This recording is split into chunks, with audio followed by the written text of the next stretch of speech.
Welcome to Incentive Footsteps by Orbit Developers. Hi, my name is Iman. Today in this video we are going to know about the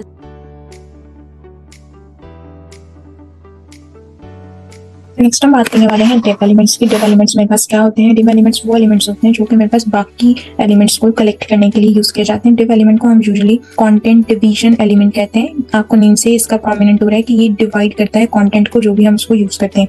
div element की ऐसे अपनी कोई भी functionality नहीं होती, लेकिन जो भी हम इसके अंदर प्रॉपर्टीज या कंटेंट लिखते हैं तो उसको क्या करता है, डिवाइड करता है। हम यहाँ पे कुछ एंकर टैग्स को क्रिएट कर लेते हैं जो कि मैंने पहले ही क्रिएट कर लिया। आप देख सकते हैं कि मेरे पास 6 एंकर टैग्स हैं जो कि मैंने यहाँ पे क्रिएट किए हुए हैं। मैं यहाँ पर जो है डिव एलिमेंट को रिप्रेजेंट करते हैं div से। तो डिव टैग जो है उसको हम, ये डिव का ओपनिंग टैग है और ये डिव का क्लोजिंग टैग है। डिव एलिमेंट जो है वो एक मेरे पास ब्लॉक एलिमेंट है। हम पढ़ चुके हैं कि कुछ एलिमेंट्स ऐसे हैं जो इनलाइन एलिमेंट्स है, कुछ ऐसे हैं जो कि ब्लॉक एलिमेंट है। जो डिव हमारे पास है ये एक ब्लॉक एलिमेंट है, इसको हम बाद में यूज करते हैं। तो पहले हम देख लेते हैं जो भी हमने यहाँ पर एंकर टैग्स यूज किए हैं ये किस तरह डिस्प्ले होंगे। तो ये आप देख सकते हैं कि मेरे पास जो है 6 एंकर टैग्स एक ही लाइन में डिस्प्ले हो चुके हैं। लेकिन अगर मैं चाहती हूँ कि मेरे पास फेसबुक और गूगल जो है वो एक लाइन में शो हो, लेकिन बाकी जो मेरे पास लिंक्स हैं वो नेक्स्ट लाइन में शो हो, तो उसके लिए मैं डिव एलिमेंट को यूज करूंगी। तो देखते हैं कैसे। तो हम देखते हैं कि किस तरह हम डिव एलिमेंट का यूज करते हुए अपनी दो जो है वो एंकर टैग्स को इसके अंदर हम कॉपी कर लेते हैं।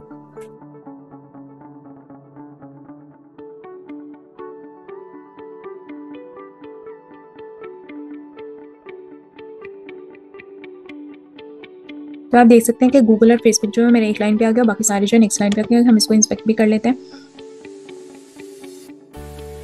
इंस्पेक्ट करने से जैसे ही मैंने डिव एलिमेंट पे लिंक किया तो मेरे पास ब्लू शेडो जो है पूरी लाइन पे शो हो रहा है। इसका मतलब डिव हमारे पास क्या है, जिसने पूरी लाइन, फर्स्ट लाइन जो है ऑक्यूपाई कर ली। एक ब्लॉक एलिमेंट है, लेकिन जो बाकी मैंने एंकर टैग्स डिव के बाहर क्रिएट किए हैं वो सारे मेरे पास एक ही लाइन में शो हो रहे हैं। एंकर टैग्स जो है वो एक इनलाइन एलिमेंट है, जबकि डिव हमारे पास एक ब्लॉक एलिमेंट है। तो नेक्स्ट हम बात कर लेते हैं स्पैन एलिमेंट की। स्पैन एलिमेंट में हमारे पास एक डिव की तरह ही होती है, इसकी कोई अपनी फंक्शनैलिटी नहीं होती। स्पैन को जो है वो हम SPAN से रिप्रेजेंट करते हैं, ये एक टैग होता है। लेकिन डिव और स्पैन में ये डिफरेंस होता है कि डिव जो है वो एक ब्लॉक एलिमेंट है, जबकि स्पैन एक इनलाइन एलिमेंट है, क्योंकि मेरे पास सारे कॉन्टेंट को एक ही लाइन में ऑक्यूपाई कराता है। डिव का भी यही काम था कि हमारे पास HTML के जो एलिमेंट्स उनको कलेक्ट करते हैं, कंटेनर का काम करते हैं। स्पैन भी हमारे पास एक कंटेनर का काम करते हैं, सारे जो है कंटेंट को, एलिमेंट्स को जो कलेक्ट करते हैं। तो हम चलकर देखते हैं कि किस तरह जो है वो स्पैन एलिमेंट पे वर्क करता है।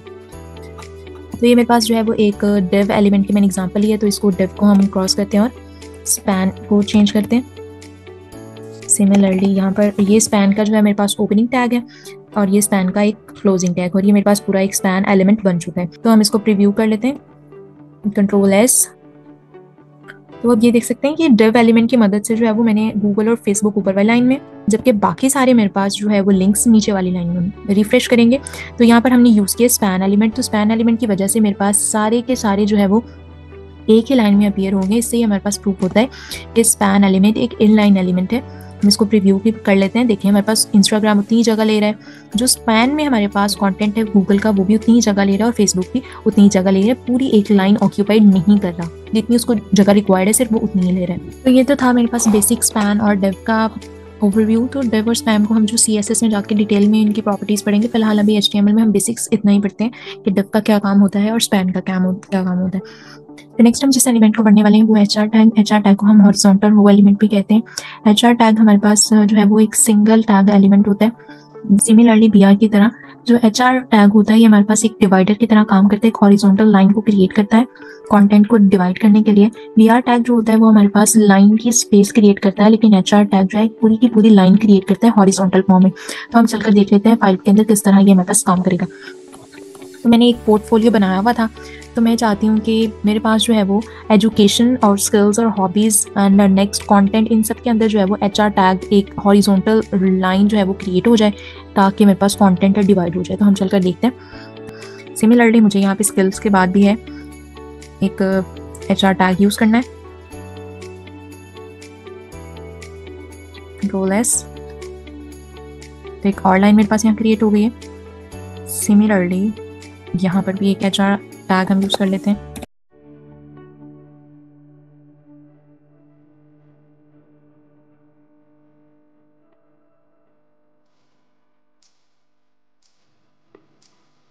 तो आप देख सकते हैं कि मेरे पास हॉबीज़ के बाद भी ये एचआर टैग जो है वो यूज़ करने से एक हॉरिजॉन्टल लाइन जो है वो डिस्प्ले हो चुकी है। मैं अगर एजुकेशन के ऊपर भी करना चाहती हूँ तो मैं यहाँ से कर सकती हूँ। इमेज के बाद यहाँ पर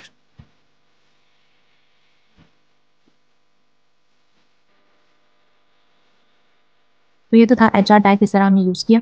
तो नेक्स्ट हम जिस एलिमेंट की बात करने वाले हैं, हमारे पास सब एंड सब एलिमेंट्स। सब एंड सब्स की जो कंप्लीट फॉर्म होती है वो सुपरस्क्रिप्शन और सब्सक्रिप्शन होती है। यूजुअली सुपरस्क्रिप्शन हमने अपनी बुक्स में स्टडी किए होंगे, काफ़ी जब फिजिक्स पढ़ी होगी या मैथ्स पढ़ी होगी, उसमें हमारे पास कुछ ऐसे फॉर्मूलाज लिखे होते थे कि जिसके ऊपर उसकी पावर लिखी होती है, जैसे कि 2 की पावर 4 है, 2 की पावर 2। तो जो मेन टेक्स्ट से थोड़ा सा ऊपर करके थोड़ा छोटे साइज में लिखा होता है उसको हम सुपरस्क्रिप्ट कहते हैं। सिमिलरली इसके जो हमारे पास ऑल्टरनेट फॉर्म होती है वो सबस्क्रिप्ट होती है। जैसे हमने केमिस्ट्री में काफी सारे केमिकल फॉर्मूलाज पढ़े होंगे, जैसे H2O लिखा हमने देखा होगा, तो H2O जो 2 लिखा होता है H और O के दरमियान, वो थोड़ा नीचे की तरफ और छोटा करके लिखा होता है। तो जो थोड़ा नीचे करके मेन हमारे पास कंटेंट टेक्स्ट से जरा छोटा करके और नीचे की तरफ लिखा होता है उसको सब्सक्रिप्शन कहते हैं। एक बार दोबारा हम इसको रिपीट करते हैं कि किस तरह सुपरस्क्रिप्ट क्या होता है और सब्सक्रिप्ट क्या होता है। जो हमारे मेन टेक्स्ट से जरा ऊपर करके और थोड़ा छोटी साइज में लिखा होता है उसको सुपरस्क्रिप्ट कहते हैं।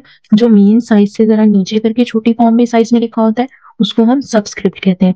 तो हमारे पास ओपनिंग और क्लोजिंग टैग जो होता है सुपरस्क्रिप्ट के लिए उसको हम SUP से रिप्रेजेंट करते हैं और सबस्क्रिप्ट के लिए SUB से रिप्रेजेंट करते हैं। तो हम चलकर देखते हैं कि किस तरह ये हमारी HTML फाइल के अंदर वर्क करेगा। हम यहाँ पर कोई भी फॉर्मूला लिखना चाहते हैं तो हम उसको लिख सकते हैं, जैसे कि हमने एक फॉर्मूला पढ़ा होगा A² plus 2AB plus B square is equal to A plus B whole square. ये हमारे पास मेन फॉर्मूला था मैथमेटिक्स के अंदर। तो हम इसको चलकर एक बार प्रैक्टिकली देख लेते हैं कि किस तरह ये हम इन टैग्स के दरमियान इसको लिख सकते हैं। पहले जो है वो मैं सारा एक बार टेक्स्ट लिख लेती हूँ, देन हम मुझे जहाँ जहाँ पे सब्सक्रिप्शन लगानी होगी तो वहाँ पर हम सब जो है वो टैग को यूज़ कर सकते हैं।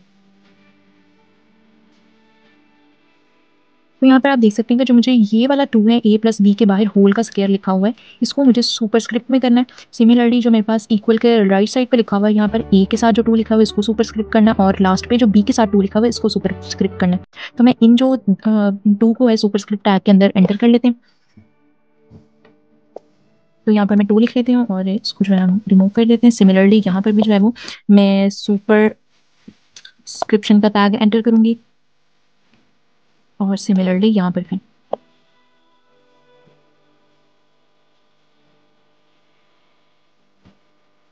इसको सेव कर लेते हैं और चलकर देखते हैं किस तरह वर्क करेगा। तो ये आप देख सकते हैं कि सब और सब जो है वो मैंने दोनों यहाँ पर टैग्स यूज़ कर लिए हैं। जो ये वाला 2 है वो मेरे पास सब्सक्रिप्शन में आ गया, ये 2 भी जो है सब्सक्रिप्शन में आ गया, लेकिन ये जो है सब में आ गया। तो इसको हम ठीक कर लेते हैं। इसको मुझे यहाँ P करना है, यहाँ पर भी जो है वो P करना है, Ctrl+S। देन ये हमारे पास एक परफेक्टली जो है वो एक इसका साइज थोड़ा लार्ज कर लेते हैं। तो ये परफेक्टली एक फॉर्मूला है जो मैथमेटिक्स में मेरे पास डिस्प्ले हो चुका है। सिमिलरली हम जो है वो सब्सक्रिप्शन के लिए जो है वो एक फॉर्मूला C6 ग्लूकोज का हमने फॉर्मूला सबने पढ़ा होगा, C6H12 एंड O6। इसी तरह हम वाटर का फॉर्मूला भी एंटर कर लेते हैं, H2Ca कैल्शियम कार्बोनेट का भी कर लेते हैं और एल्यूमिनियम नाइट्रेट का वहाँ पे भी हम यूज़ कर लेते हैं। इसमें ज़रा हमारे पास 2-3 चीज़ें हैं जो कि डिस्प्ले होंगी, एक 3 अंदर होगा ब्रैकेट के और एक 3 बाहर होगा, लेकिन ये सारे सब्सक्रिप्शन में आएंगे। तो मुझे यहाँ पर जो 6 है ये वाला सब्सक्रिप्शन में चाहिए, 12 जितने भी डिजिट्स मैंने अभी यहाँ पर फॉर्मूलाज में लिखे हैं वो सारे सब्सक्रिप्शन में चाहिए। तो मैं यहाँ पे सब जो है वो टैग का यूज़ कर लूँगी और ये वाला जो 6 है यहाँ से कट करके हम इसके बिटवीन लिख देंगे। सिमिलरली यहाँ पर जो है मुझे 12 चाहिए, तो मैं इसी को कॉपी पेस्ट कर लेते हैं। तो पेस्ट कर दिया और यहाँ पर 12 एंटर करते हैं और ओ जो है वो मुझे यहाँ से जो है वो ओ चाहिए और O6, ठीक है। सिमिलरली यहाँ पर जो 2 है ये भी मुझे सब्सक्रिप्शन में चाहिए, यहाँ 2 कर लेते हैं। यहाँ से मुझे 3 जो है वो CA स्मॉल में आता है हमारे पास, तो ये 3 जो है वो मुझे सब्सक्रिप्शन में चाहिए। यहाँ से ये जो 3 है ना ब्रैकेट के अंदर ये भी मुझे सब्सक्रिप्शन में चाहिए और ये जो बाहर ब्रैकेट के लिखा हुआ है ये भी सब्सक्रिप्शन में चाहिए। Ctrl+S, click on refresh. Okay, ये मेरे पास जो है वो एक ही लाइन में सारे अपीयर हो गए। तो यहाँ से मैं एक और टैग का यूज़ कर सकती हूँ जिसको हम कहते हैं div। तो ये जो सारे फॉर्मूलाज हैं इनको मैं div एलिमेंट के अंदर एंटर कर देते हैं और नीचे से जो है इनको कट कर देते हैं। क्लिक ऑन S, सेव कर लिया है एंड रिफ्रेश। ओके, तो इनमें सारे जो बाकी एलिमेंट्स हैं इनको div एलिमेंट में हम क्रिएट कर लेते हैं।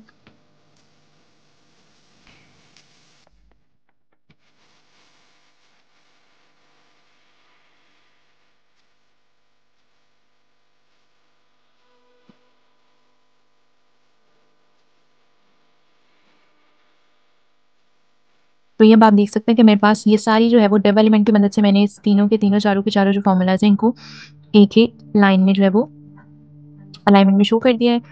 ये मेरे पास सुपरस्क्रिप्शन की एग्जांपल है और ये मेरे पास सब्सक्रिप्शन की।